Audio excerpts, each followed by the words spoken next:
मूर्तीमध्ये बदल नाही आहेत, मात्र मूर्ती जी आहे ती मूर्तीला पारंपरिक संवर्धनाची अत्यंत आवश्यकता आहे.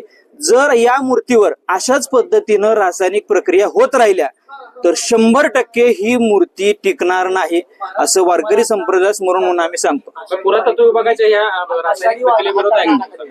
पुरातत्व खात्याच्या आमचं म्हणणं असं आहे की भारतीय पुरातत्व खात्यानं भारतानं अनेक बाहेरून गोष्टी ऍक्सेप्ट केलेल्या असल्या तरी भारतीय शिल्पकला ही हजारो वर्षापासून भारताचं इतिहास राहिलेला आहे, भारताचा गर्वाचा विषय राहिलेला आहे.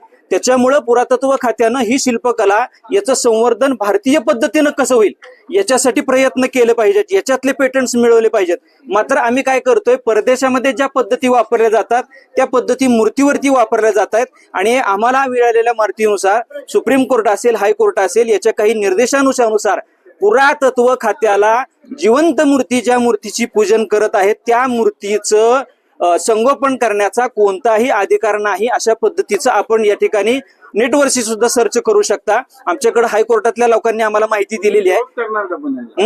नक्की पुरातत्व खात्याला विरोध म्हणण्यापेक्षा चुकीच्या प्रक्रियेला आमचा कायम विरोध राहणार आहे.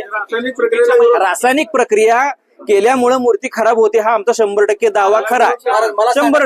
100% ऑर्गॅनिक आमचं म्हणा आयुर्वेदिक प्रक्रियेमध्ये मूर्तीला इजा होणार नाही अशा पद्धतीचे ऑर्गॅनिक वस्तू वापरल्या जातात, जेणेकरून समजा तो वज्रलेप जरी भविष्य काळामध्ये झिजला किंवा तो निघाला तरी कुठल्याही पद्धतीची इजा मूर्तीला होत नाही, जी सध्या इजा रासायनिक प्रक्रियेमुळे होतीये.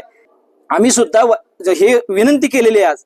मात्र वारकरी संप्रदायातल्या ज्येष्ठ मंडळींशी आम्ही चर्चा करून समितीनं मनमानी पद्धतीनं निर्णय घेण्याचा प्रयत्न केला आणि त्याच पद्धतीची रासायनिक प्रक्रिया करण्याचा प्रयत्न केला तर वारकरी संप्रदायातल्या ज्येष्ठांचं मार्गदर्शन घेऊन भविष्यामध्ये आम्ही कोर्टामध्ये सुद्धा याची स्थगिती आणण्यासाठी प्रयत्न करणार आहोत.